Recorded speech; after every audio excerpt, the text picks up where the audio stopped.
I'm Mark. And I'm Josh. And this is Alter Ego Comics TV, episode number 120. We're coming to you from Alter Ego Comics on a Wednesday morning, the day the new comic books come out, and we're giving you our recommendations.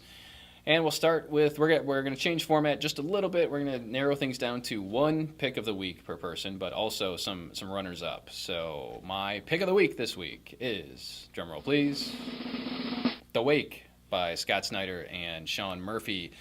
The Wake is a new series from Vertigo. It's an 8-issue miniseries written by Scott Snyder, as I mentioned already, who is the current writer of Batman and has been killing it on Batman. He also has an amazing series called American Vampire, also at Vertigo. He's done some independent work, creator-owned stuff like Severed over at Image. And he's reuniting with Sean Murphy, who did a story arc on American Vampire. And this is a horror, underwater thriller, post-apocalyptic thingy.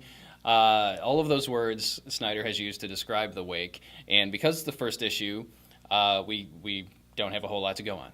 Other than it's an intriguing story that has sucked me in, focusing on a marine biologist sort of person, I think. She has good ears. She listens to whale song, among other things. And she's being recruited into this group to analyze some sounds and stuff and other funky things, along with this team of people. And there is more to the story than they're being told. It could involve some new form of life that's been discovered in the ocean. It could involve extraterrestrials. It could involve who knows what. But that's the great thing about this first issue. We don't know where Snyder is going with it, but I want to see where he takes us. Sean Murphy's artwork is awesome. He did most recently Punk Rock Jesus, which he wrote and drew, which was excellent. I am glad that this is in color, though. Punk Rock Jesus was in black and white, and I liked it, and I think it fit Murphy's artwork really well, but I was really hoping that this was going to be in color, and it is. So you get the pretty pictures in there, too, colored in. Of course, black and white stuff you can color in yourself if you'd like to. Practice as a colorer. An inkist? Inker. Those are two different jobs. I know. Colorist, inker. There are too many jobs in comics. Why is there a colorist and an inker? Different skill sets. I figured that. The inker adds depth and shading, only then does the work truly take form. You know what? I said this was 1 of 8. It's actually 1 of 10. I just looked at the cover. So it's the first of 10 issues. Scott Snyder, Sean Murphy, The Wake. You really cannot go wrong with this. As a matter of fact, we're offering a money-back guarantee. Buy now! The Wake. If you pick it up this week and you don't like it, bring it back within 7 days, and we'll give you your money back as store credit. So there's no risk to you to try this great series, especially if you're a Batman reader and you've been enjoying Snyder's work on Batman. Give The Wake a try. Check out some other genre that Mr. Snyder is doing, and if you don't like it, bring it back, and we'll punch you. No, we'll give you your money back as store credit. And my pick of the week is Injustice, Gods Among Us 5. I think I've picked every issue of this series. You have. Next. Very nearly.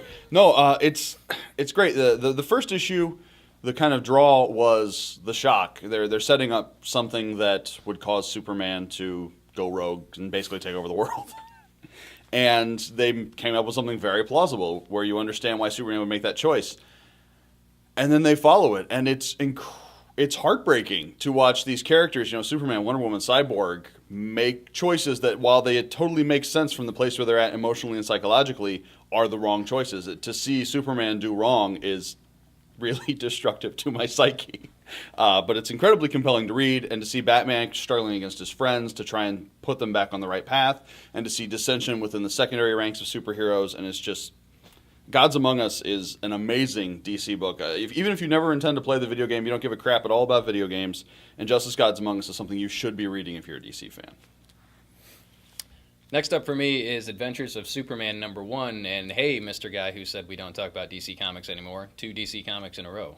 There you go. This appears to be an anthology series, and it appears to also be out of continuity because Superman is dressed in his old duds, which is fine with me.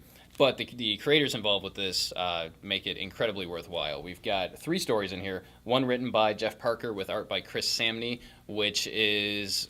Samney's stuff is just so incredibly cool. He's knocking out of the park on Daredevil. He did a bang-up job on Rocketeer. And now he's giving us a chance to see his take on Superman. And it's Superman battling a guy that appears to be high on meth, but it's some sort of super meth that allows him to use mind control, telekinesis, some things like that. So Superman fighting the super meth addict, and it was great. Next story is Jeff Lemire writing, Jeff Lemire drawing.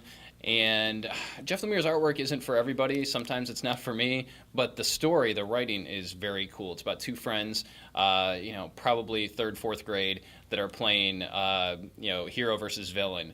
And the one kid says, well, I always have to be the villain. And this guy wants to be Superman, so he puts on a cape.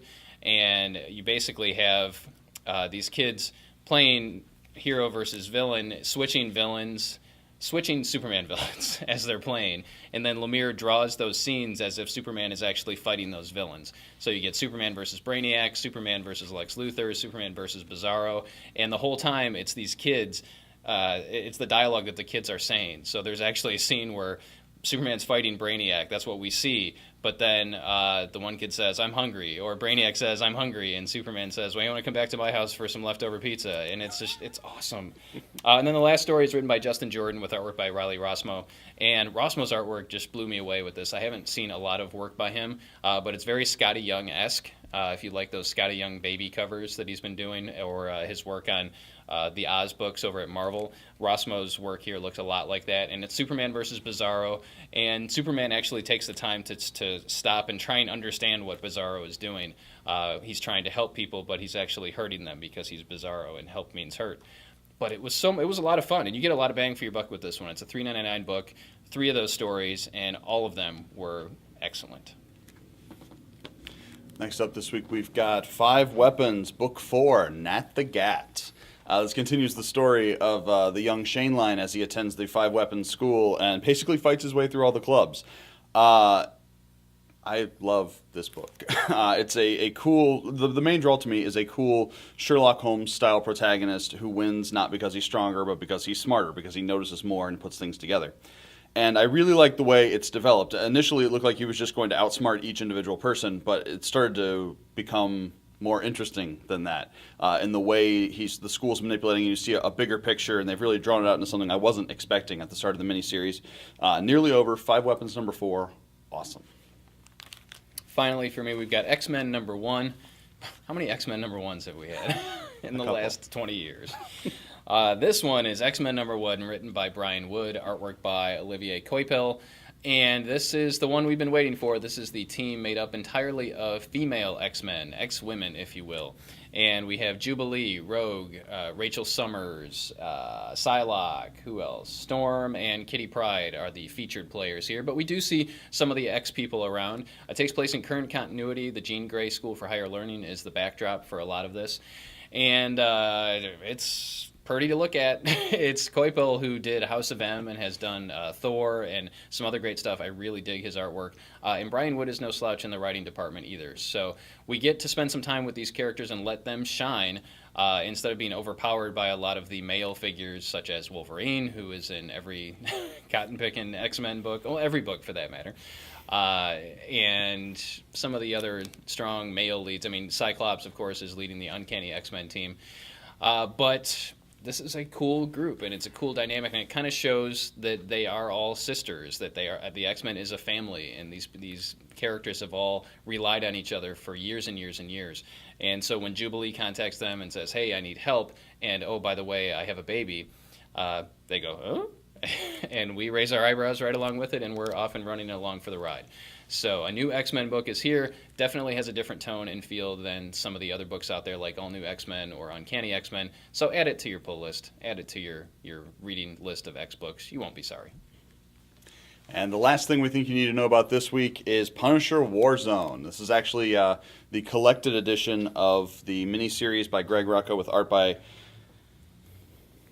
Dia Giamandimicio, by that guy. But we raved about every issue of this book, and it's now out. You can read it all in one place. The basic plot, it picks up right from the end of Rucker's Punisher series. If you haven't read that, you're wrong. But you still don't really need to know much. All you need to know is the Punisher is on the run from the Avengers because it appears that someone working with him, or he accidentally killed a cop, or maybe intentionally killed a cop. They don't know. But what I really like about this is it shows that the Punisher is not just a guy with guns. He's smart, and in his own way, he's like Batman. You know, he knows who's coming for him. He knows that the Avengers are gunning, and he knows how to set up each situation so that he doesn't have to kill people that he knows are good people. But at the same time, he doesn't allow himself to be captured, and it's just really, really great. Rucka just nails the military aspect of this, which is really one of his strong suits.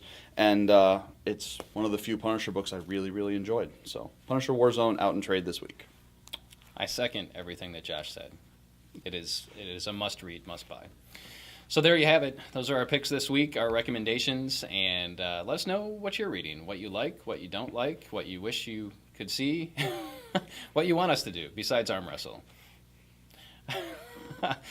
But, as always, we appreciate you watching. If you like the show, share it with your friends and neighbors, and we'll see you next time. Share it with your neighbors. It's like, howdy ho, neighbor. Hello, 80-year-old man on oxygen. Watch this show about the talking funny books.